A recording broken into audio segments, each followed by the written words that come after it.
Hello guys, welcome back to my channel. It's been a while nung last na video ko kasi medyo na busy. We've been so busy during for the past few months. So anyway, I'm happy na meron akong bagong video ngayon. Actually, itong dish na to is a very simple dish. It's called pancit. So, ito yung mga ingredients na gagamitin natin. Unang-una, meron tayo ditong chopped onions, tapos garlic. Ito naman yung ating sliced bacon. Of course, hindi kasama yung kandila.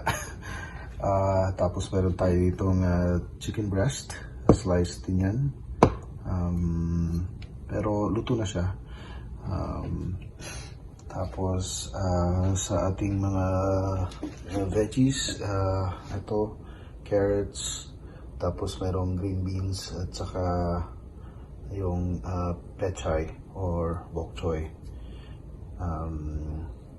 So yun ang gagawin. Wala akong ginamit na cabbage kasi kung ano lang available dyan sa fridge, yun lang ginamit ko. And then sa ating gagamit din pala ako ng avocado oil at saka unsalted butter. Tapos pampalasa naman, ito yung soy sauce. Of course, familiar sa mga Filipino yan. Tapos meron tayo itong ground pepper. Lalagyan ko rin siya ng konting garlic powder. At of course, noodles. Ito yung gagamitin natin, golden bihon. Alright. So ayun. Yan yung mga ingredients at simulan na natin ang pagluluto. So ayan guys, na preheat na natin yung ating kawali. Ngayon nilagay ko na siya ng avocado oil. Sunod ko naman ngayon yung ating butter. So unsalted. Butter natin. Lalagyan natin siya.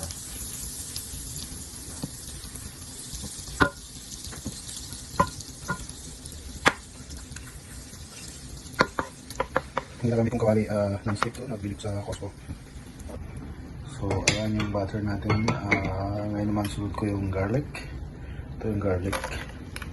Kunti lang nilagay yung garlic dyan. Ito natin mag-brown siya. Ayan, mag-brown siya. Lagyan naman natin yung ating onions. Red onions yung gamit ko dito. Excuse me.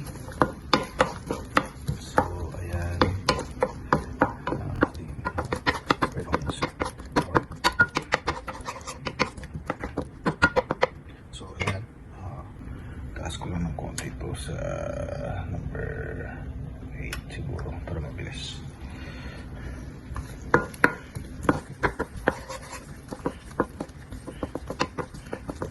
Ngayon naman, sunod naman natin yung ating sliced bacon.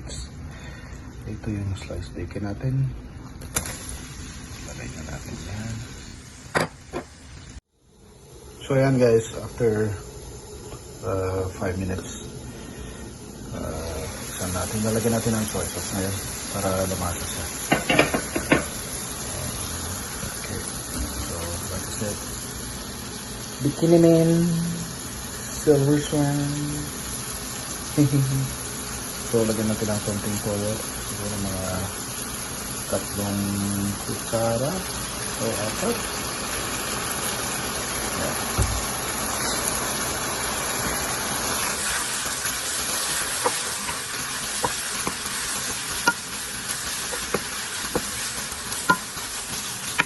So, tapos ngayon, pwede ko nang ilagay yung actually, i-ano ko muna siya ulit ng another siguro 10 minutes para mag-subside yung soy sauce dun sa karne natin. So, takpan ko muna ulit. Yan, so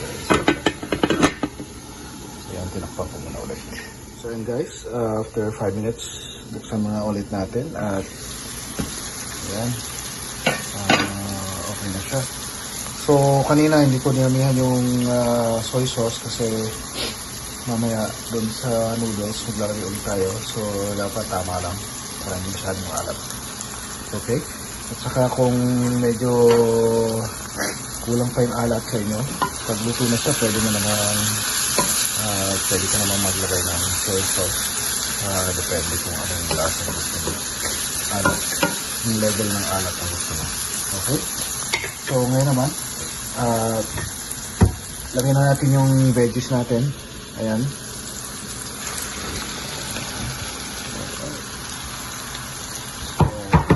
Ano lang natin, mix lang natin.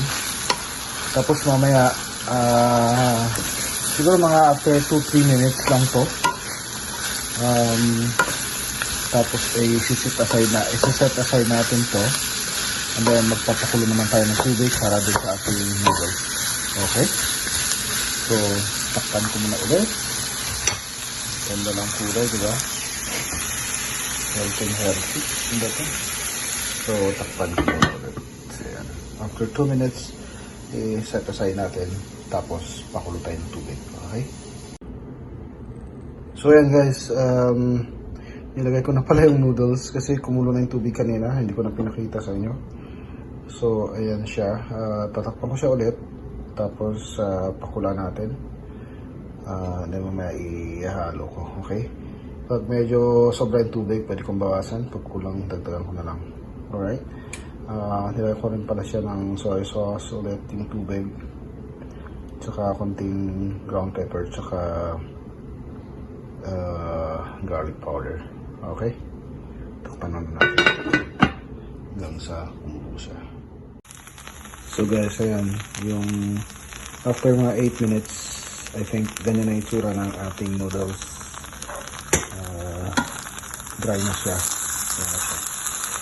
So ngayon, gagawin ko, ihalo ko tong sinet aside natin kanina ingredients and then pagkatapos yan tapos na. So, ayan, balikan ko kayo pag nahalo ko na siya kasi hirap naghalo na habang nag-video eh. Okay, I'll be back. So guys, ayan, luto na ating pansit, di ba? So, madali lang talagang lutuin to. Ang matagal lang talaga dito yung preparation. Di ba? So, meron akong pambahon bukas sa work. At, healthy pa, di ba? So, ayan guys. So, again, thank you so much guys for watching. And, you know, sa support nyo sa aking channel. And sa mga hindi pa nakapag-subscribe, please hit the subscribe button. I appreciate your support. And again, you know, thanks guys, and I will see you in my next videos. Alright?